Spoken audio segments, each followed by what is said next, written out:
വണക്കം. പൊളിമിക്സ് ആരംഭിക്കുകയാണ്. ഏവർക്കും സ്വാഗതം.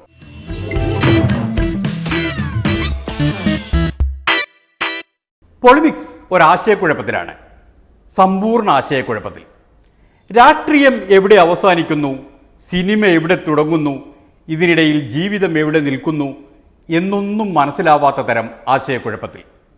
ഈ കുഴപ്പത്തിൽ പൊളിമിക്സിനെ താടിച്ചത് ഈ തെരഞ്ഞെടുപ്പിന്റെ തിരക്കഥയാണ്. പത്തനാപുരം മണ്ഡലത്തിലെ ശക്തനാം യുവസാരഥി, പത്തനാപുരം മണ്ഡലത്തിലെ ശക്തനാം യുവസാരഥി.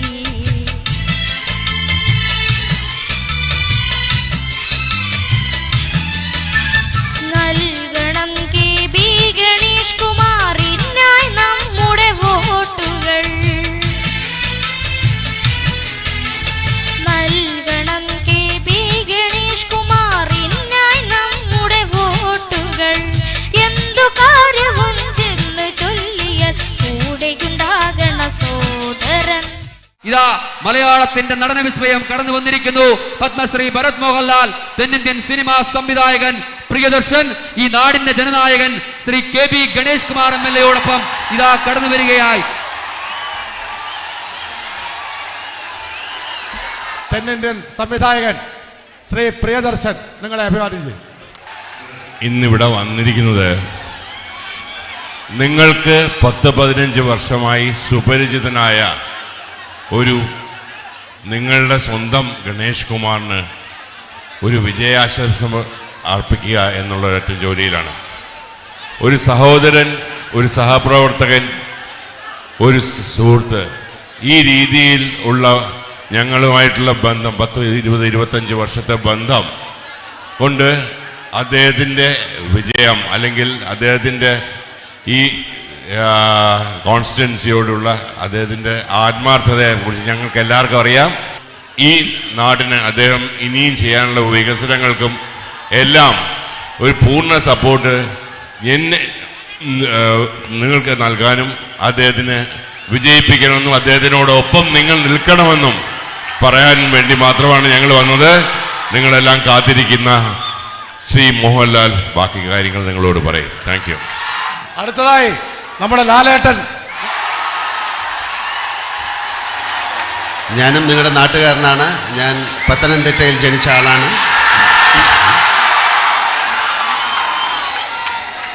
സിനിമയിൽ അഭിനയിക്കുന്നതിന് തൊട്ട് മുമ്പ് വരെ ഞാൻ തിരുവനന്തപുരത്ത് നിന്ന് എത്രയോ നൂറുകണക്കിന് തവണ പത്തനംതിട്ടയിലേക്ക് യാത്ര ചെയ്യും. അത് കൊട്ടാരക്കര വഴിയായിരുന്നു. ആ യാത്രയിലുടനീളം അങ്ങോട്ട് പോകുമ്പോഴും ഇങ്ങോട്ട് പോകുമ്പോഴും ഞാനും എൻ്റെ അച്ഛനും അമ്മയും ചേട്ടനും ഒക്കെ ഒരു വീട്ടിലിറങ്ങുമായിരുന്നു. ഇതിപ്പോ ഈ തിരക്കഥ കേട്ടാൽ കഥ രാഷ്ട്രീയമാണോ കുടുംബകഥയാണോ എന്നൊന്നും മനസ്സിലാവില്ലല്ലോ. ഞാൻ പറയുന്നത് 10-75 വർഷമായിട്ടുള്ള ഒരു കുടുംബ ബന്ധത്തിൻ്റെ കഥയാണ്. ഒരുപാട് ഭക്ഷണം ഗണേഷിൻ്റെ അമ്മ എനിക്ക് ഉണ്ടാക്കി തന്നിട്ടുണ്ട്. ഞാൻ അവിടെ നിന്ന് കഴിച്ചിട്ടുണ്ട്. ഒരു ആനയെ ആദ്യമായിട്ട് തൊട്ടടുത്ത് നിന്ന് കാണുന്നത് ഗണേശൻ്റെ വീട്ടിൽ വെച്ചാണ്. ഞാൻ പറഞ്ഞു വരുന്നത്, ഞാനൊരു സിനിമാ നടൻ എന്ന നിലയിലല്ല ഞാനിവിടെ വന്നിരിക്കുന്നത്. ഗണേശൻ്റെ ഒരു മൂത്ത സഹോദരൻ, ഞാൻ ഏറ്റവും ബഹുമാനിക്കുന്ന ഒരു വ്യക്തിയാണ് ഗണേശൻ. അതൊക്കെ ശരി. എന്നാലും തെരഞ്ഞെടുപ്പ് സന്ധ്യയ്ക്ക് ഈ പത്തനാപുരത്ത് വന്നുപെട്ടത് എന്തിനാണെന്ന് പറയൂ ലാലേട്ടാ. വളരെ നേരത്തെ തന്നെ ഞാൻ വരേണ്ടിയിരുന്നു. പക്ഷെ ഞാൻ ഇന്ത്യക്ക് പുറത്തായിരുന്നു. ഞങ്ങളൊരു ചിത്രത്തിൻ്റെ ഷൂട്ടിങ്ങുമായി ബന്ധപ്പെട്ട് വാഗമണിലേക്ക് പോകുന്ന വഴിയാണ്. എന്തു തന്നെയായാലും അദ്ദേഹത്തിന് ഒരു ആശംസ പറയാൻ തന്നെയാണ് വന്നത്. ഞങ്ങളുടെ സിനിമാ കുടുംബത്തിലെ ഒരു അംഗമെന്ന നിലയിലും ഒരു വ്യക്തി എന്ന നിലയിലും വളരെയധികം വർഷങ്ങളുടെ കുടുംബ ബന്ധമുള്ള ഒരു വ്യക്തി എന്ന നിലയിലും ഗണേശന് എല്ലാവിധ ആശംസകളും നേരുന്നു.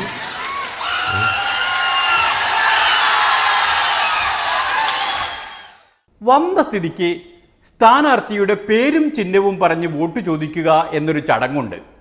അത് നടന്നു കിട്ടാനാണ് ഗണേശൻ തലചൊറിഞ്ഞു നിൽക്കുന്നത്. അപ്പം ഞാൻ വീണ്ടും വരാം. നല്ല നല്ല വാർത്തകളുമായിട്ട് വീണ്ടും വരാം. സാധാരണക്കാരൻ്റെ വാഹനമാണ് ഓട്ടോറിക്ഷ. സാധാരണക്കാരൻ്റെ മനസ്സ് വായിക്കാമെന്ന് അറിയാവുന്ന ആളാണ് ഗണേഷ്. നിങ്ങൾക്ക് എല്ലാവർക്കും നന്ദി. ജയ് ഹിന്ദ്.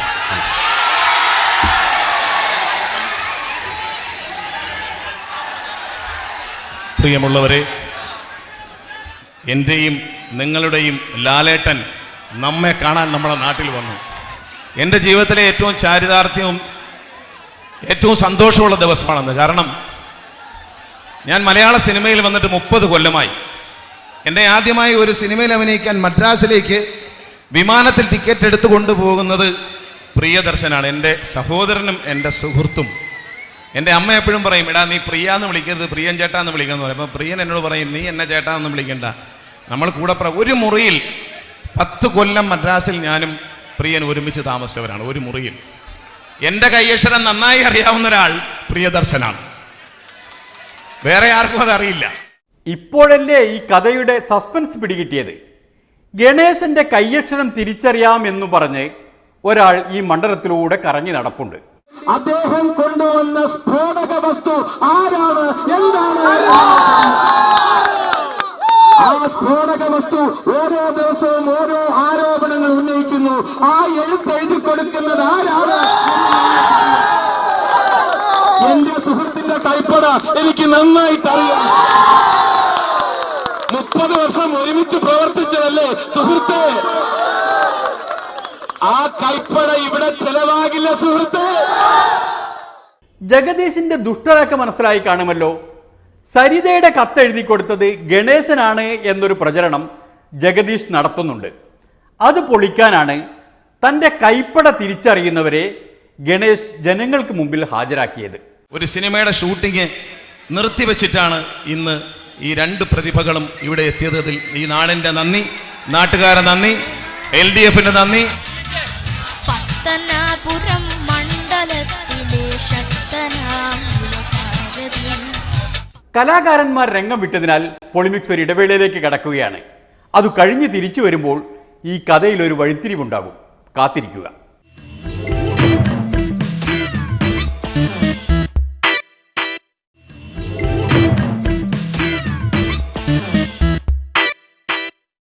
ലാലേട്ടൻ പറഞ്ഞത് ഓർമ്മയുണ്ടല്ലോ, പത്തനാപുരത്ത് നിന്ന് അവർ പോകുന്നത് വാഗമണ്ണിലേക്കാണ്. പോകുന്ന വഴിക്ക് കാപ്പി കുടിക്കാനായി വേറൊരു സുഹൃത്തിൻ്റെ വീട്ടിൽ കയറി. ആരെന്നല്ലേ? തിരുവഞ്ചൂർ രാധാകൃഷ്ണൻ, നമ്മുടെ മന്ത്രി.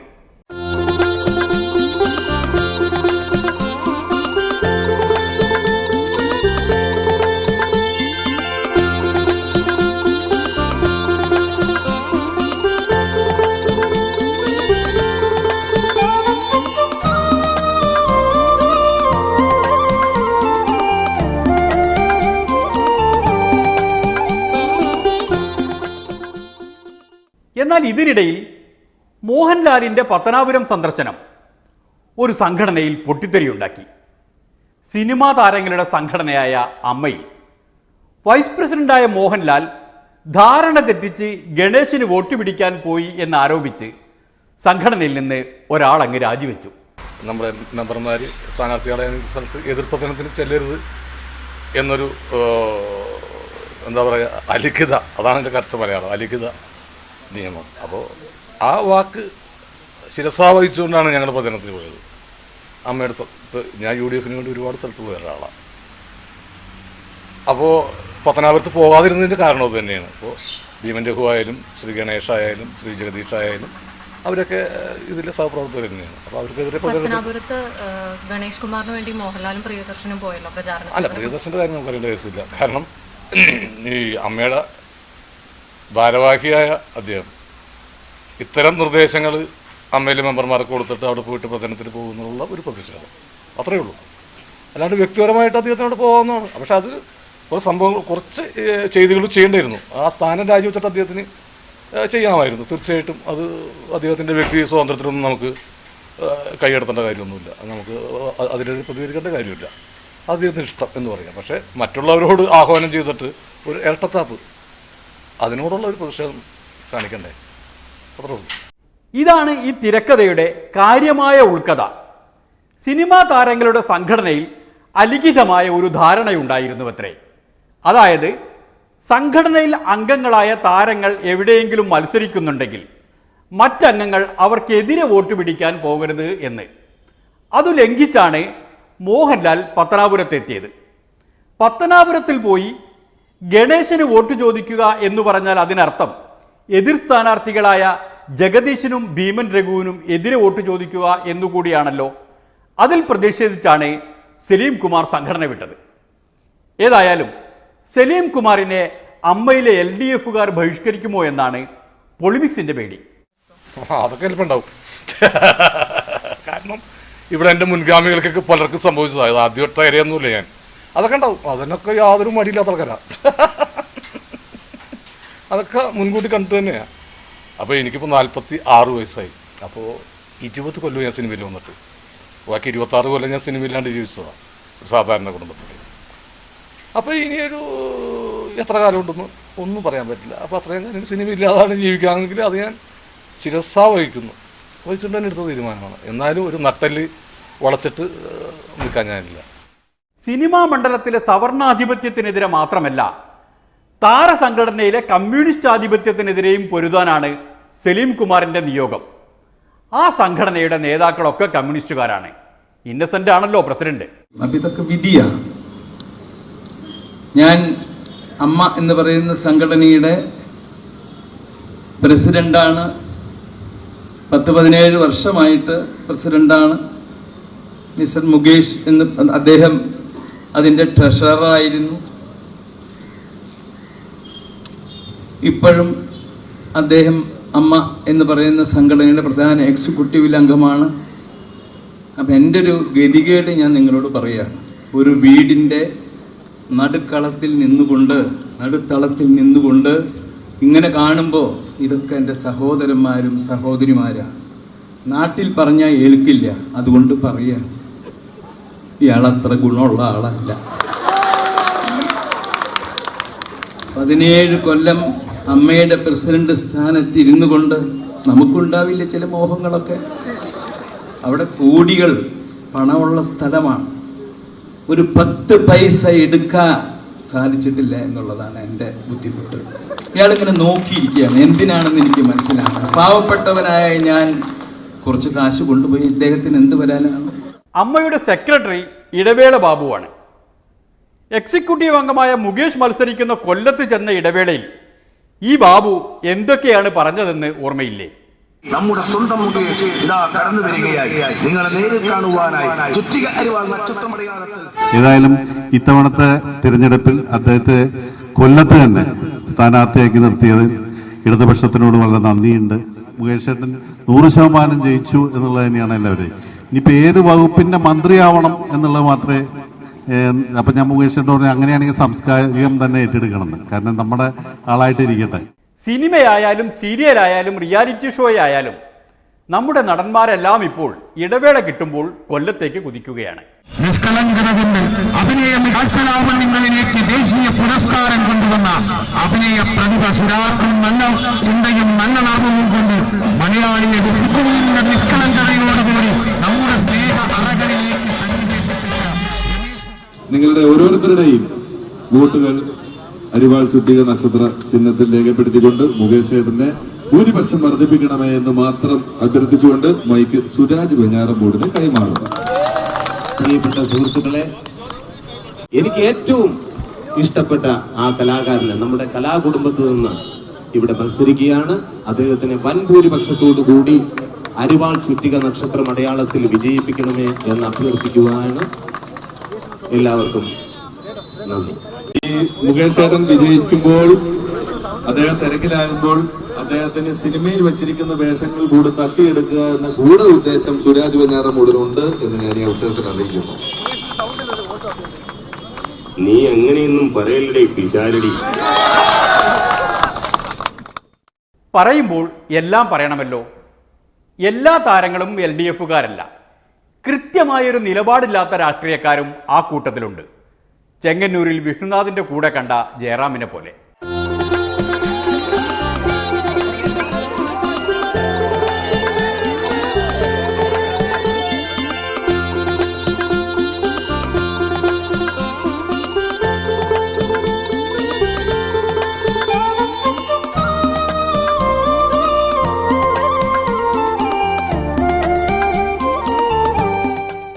ഒരേ ഒരു കാര്യം പറഞ്ഞുകൊണ്ട് ഞാൻ തുടങ്ങാം. 1% പോലും ജീവിതത്തിൽ ഞാനൊരു രാഷ്ട്രീയക്കാരനല്ല, അല്ലെങ്കിൽ ഏതെങ്കിലും ഒരു രാഷ്ട്രീയ പാർട്ടിക്ക് വേണ്ടി തെരഞ്ഞെടുപ്പ് പ്രചരണത്തിന് വേണ്ടി നടക്കുന്നതല്ല. പെരുമ്പാവൂർ ബോയ്സ് സ്കൂളിൽ പഠിക്കുന്ന കാലം തൊട്ട്, ശിവശങ്കര കോളേജിൽ പഠിക്കുന്ന കാലം തൊട്ട്, അക്കാലത്ത് ഇലക്ഷന് മത്സരിക്കുന്ന കാലം തൊട്ട് വ്യക്തമായ ഒരു രാഷ്ട്രീയ കാഴ്ചപ്പാടുള്ള വ്യക്തിയാണ് ഞാൻ. പക്ഷേ ഇപ്പോൾ എൻ്റെ ജോലി എന്ന് പറയുന്നത് സിനിമയിൽ അഭിനയിക്കുന്ന ജോലിയാണ്. തന്നെ ഒരു കോൺഗ്രസുകാരനായി തെറ്റിദ്ധരിക്കല്ലേ എന്ന ഭാവത്തിൽ ജയറാം ഇങ്ങനെ കൈകൂപ്പിക്കൊണ്ട് തന്നെ നിൽക്കുന്നത് എന്താണ് എന്നറിയില്ലേ? അദ്ദേഹത്തിന് എല്ലായിടത്തും പോകണം.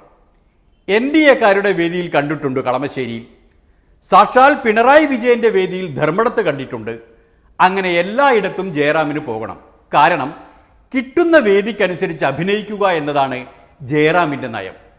അതുതന്നെയാണ് പൊളിമിക്സിൻ്റെയും നയം എന്ന് പ്രഖ്യാപിച്ചുകൊണ്ട് ഒരിടവേളയിലേക്ക് കടക്കുകയാണ്. അതു കഴിഞ്ഞാൽ ഉറച്ച നയമുള്ളവരെ കാണാം.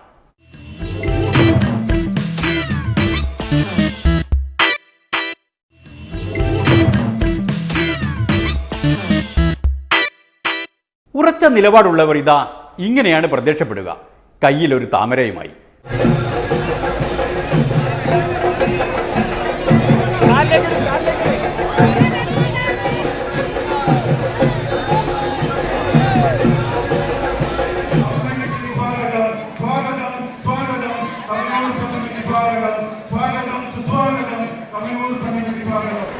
നിങ്ങൾക്കാർക്കും അറിയാത്ത ഒരു കാര്യം കൂടി പറയട്ടെ. ഒരു പക്ഷേ ചിലർക്കൊക്കെ അറിയാമായിരിക്കും, അദ്ദേഹം സിനിമയിലും അഭിനയിച്ചിട്ടുണ്ട്.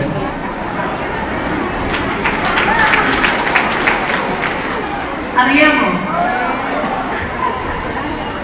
അങ്ങനെ ഞങ്ങളുടെ സിനിമാ കുടുംബത്തിലെ അംഗവുമായി ഞാൻ അദ്ദേഹത്തോട് പറയായിരുന്നു, ഞങ്ങളുടെ അമ്മ അസോസിയേഷൻ മെമ്പറായി കഴിഞ്ഞാൽ മാസാമാസം 5000 രൂപ കിട്ടും. സിനിമയിൽ അഭിനയിച്ച് പരിചയമുള്ള CK പത്മനാഭനെ കവിയൂർ പൊന്നമ്മ താരസംഘടനയിലേക്ക് ക്ഷണിച്ചത് കണ്ടില്ലേ? ആ സംഘടനയിലെ അടുത്ത തെരഞ്ഞെടുപ്പ് LDFകാരും BJPക്കാരും തമ്മിലായിരിക്കുമെന്ന് പൊളിമിക്സിന് ഉറപ്പാണ്. കേരളത്തിലെ BJP എന്നാൽ സിനിമക്കാരുടെ പാർട്ടിയാണല്ലോ. നിങ്ങൾക്കെല്ലാം എൻ്റെ അസ്സലാമു അലൈക്കും. പുറത്ത് നമ്മളെക്കുറിച്ച് എന്താണ് കിട്ടുക എന്ന് കാത് കൂർപ്പിച്ചിരിക്കുന്ന കമ്മ്യൂണിസ്റ്റുകൾക്ക്, മാർക്സിസ്റ്റ് പാർട്ടികൾക്ക്, അവരുടെ പ്രവർത്തകർക്ക് പ്രത്യേക അസ്സലാമു അലൈക്കും. അസ്സലാമു അലൈക്കും. രാവിലെ മുതൽ ഇവർക്ക് പണി, വൈകുന്നേരം വരെ BJP, ദേശീയ മുന്നണി, ഹൈന്ദവ വർഗീയ ഫാഷിസ്റ്റ് സംഘടനയാണ്. അതുകൊണ്ടാണ് പ്രത്യേകം സലാം പറഞ്ഞത്. കൊടുവള്ളിയിൽ മത്സരിക്കുന്ന BJP സ്ഥാനാർത്ഥി അലി അക്ബറാണിത്. ജോലി കൊണ്ട് അദ്ദേഹം സിനിമാ സംവിധായകനാണ്. അദ്ദേഹത്തിൻ്റെ പേര് മാത്രമേ പൊളിമിക്സിന് അറിയൂ. സ്വന്തം നാട്ടുകാരനാണെങ്കിലും അദ്ദേഹം എടുത്ത സിനിമകളുടെ പേരറിയില്ല. അത് അദ്ദേഹത്തിൻ്റെ കുഴപ്പമോ സിനിമകളുടെ കുഴപ്പമോ അല്ല കേട്ടോ. അതെന്തോ ആവട്ടെ, അദ്ദേഹത്തിന് വേണ്ടി വോട്ട് പിടിക്കാൻ ഒരു നടൻ വരുന്നുണ്ട്, ഒരു വില്ലൻ. നിങ്ങളുടെയൊക്കെ ഒരുപാട് ബ്രാക്ക് എനിക്ക് കിട്ടിയിട്ടുണ്ട്. അതിനെ അവസാനിപ്പിക്കാൻ വേണ്ടി ഞാൻ 2 വർഷങ്ങൾക്ക് മുമ്പ് BJP ചേർന്നു. ഞാനിപ്പോ നിങ്ങളുടെ കൂടെയാണ് ഞാനിപ്പോൾ. താമര കൊണ്ടൊരു പൂന്തോട്ടം നമ്മളിവിടെ ഉണ്ടാക്കാൻ പോവുകയാണ്. വരാൻ പോകുന്ന ദിവസങ്ങളിൽ സംഭവിക്കാൻ പോകുന്ന അതാണ്. ആ പൂന്തോട്ടത്തിൽ നിന്ന് കുറച്ച് താമരപ്പൂക്കൾ പറിച്ച് നമ്മുടെ ഒരു ഹാരം ഉണ്ടാക്കും, ഒരു മാല ഉണ്ടാക്കും, 2 മാലകൾ ഉണ്ടാക്കും. ഒന്ന് ഇന്നിവിടെ നമ്മളെ കാണാൻ വരുന്ന അമിത്ഷാജിയുടെ കഴുത്തിൽ ചാർത്തുവാൻ, മറ്റൊന്ന് നമ്മുടെ നേതാവായ നരേന്ദ്രമോദിജി എന്ന ആ മഹാത്മാവിന്റെ കഴുത്തിൽ ചാർത്തുവാൻ. എന്നിട്ട് നമ്മൾ പറയും, ഇതാണ് ഞങ്ങളുടെ കേരളത്തിന്റെ സമ്മാനം, ഇതാണ് മലയാളികളുടെ സമ്മാനം, ഇത് നിങ്ങൾ ഭരിച്ചോളൂ, നിങ്ങൾ നയിച്ചോളൂ. നോക്കൂ, കൊല്ലം തുളസിയല്ലേ ഏറ്റവും ഉറച്ച നിലപാടുകളും പ്രതിബദ്ധതയുമുള്ള കലാകാരൻ? ഈ രാജ്യം മുഴുവൻ ഗാന്ധിജിയെ മഹാത്മാവ് എന്ന് വിളിക്കുമ്പോൾ തുളസി മോദിജിയെയാണ് മഹാത്മാവ് എന്ന് വിളിക്കുന്നത്. ഹേ റാം.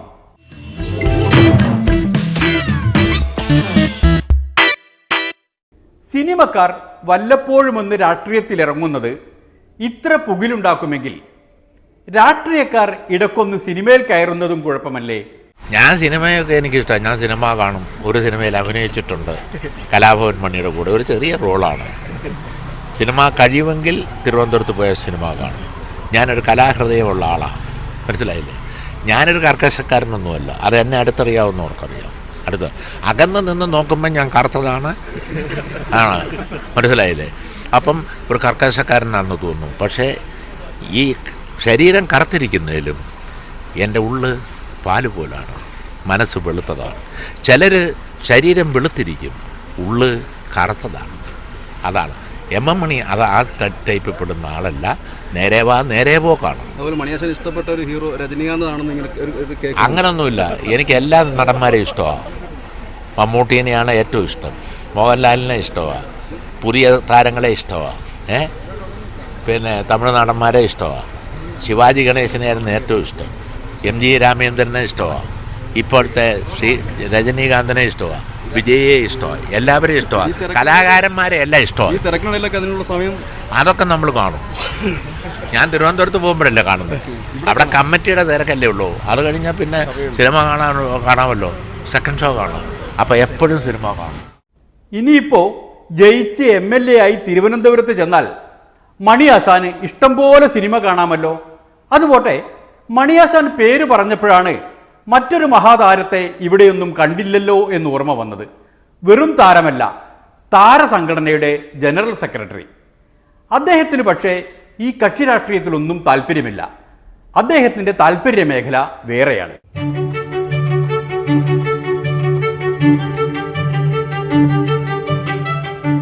ഇതൊരു മുമ്പൊരിക്കലും അഭിമുഖീകരിച്ചിട്ടില്ലാത്ത ഒരു തരത്തിലുള്ള ഒരു വരൾച്ചയാണ് ഇപ്പോൾ നമ്മൾ ഫേസ് ചെയ്യുന്നത്.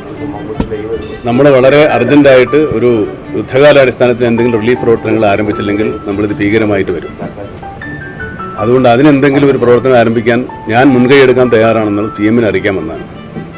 നമ്മുടെ നാട്ടിലുള്ള സന്നദ്ധ സംഘടനകൾ, നോൺ ഗവൺമെൻറ്റൽ ഓർഗനൈസേഷൻസ്, അതുപോലുള്ള സംഘടനകളുടെ ഒരു മീറ്റിംഗ് നാളെ വിളിച്ചിട്ട് നമുക്ക് എന്ത് സഹായം ചെയ്യാൻ പറ്റും എന്നുള്ളതിനെപ്പറ്റി ഒരു ആലോചന നാളെ വൈകുന്നേരം നടത്തുന്നുണ്ട്. മുഖ്യമന്ത്രിയെ അറിയിക്കുക മാത്രമല്ല മമ്മൂക്ക ചെയ്തത്. മമ്മൂക്ക അതങ്ങ് തുടങ്ങുകയും ചെയ്തു. വരൾച്ചയ്ക്കെതിരെ ഓൺ യുവർ വാട്ടർ എന്ന ജനപക്ഷ രാഷ്ട്രീയം.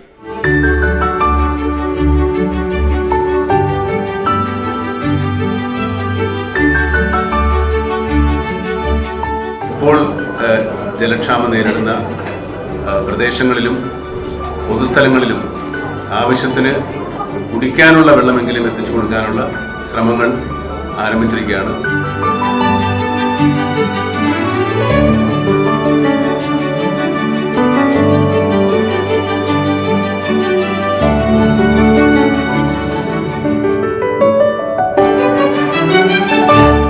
ഇങ്ങനെ പച്ച വെള്ളം പോലെ മമ്മൂക്ക ജനപക്ഷ രാഷ്ട്രീയം കാണിച്ചു തന്നിട്ടും പൊളിമിക്സിന് സംശയം തീരുന്നില്ല കേട്ടോ. ഇപ്പോൾ ഇതിൽ ജീവിതമെത്ര അഭിനയമെത്ര എന്നായി സംശയം. അതിനാൽ ഈ പൊളിമിക്സ് ഇവിടെ നിർത്തുകയാണ്.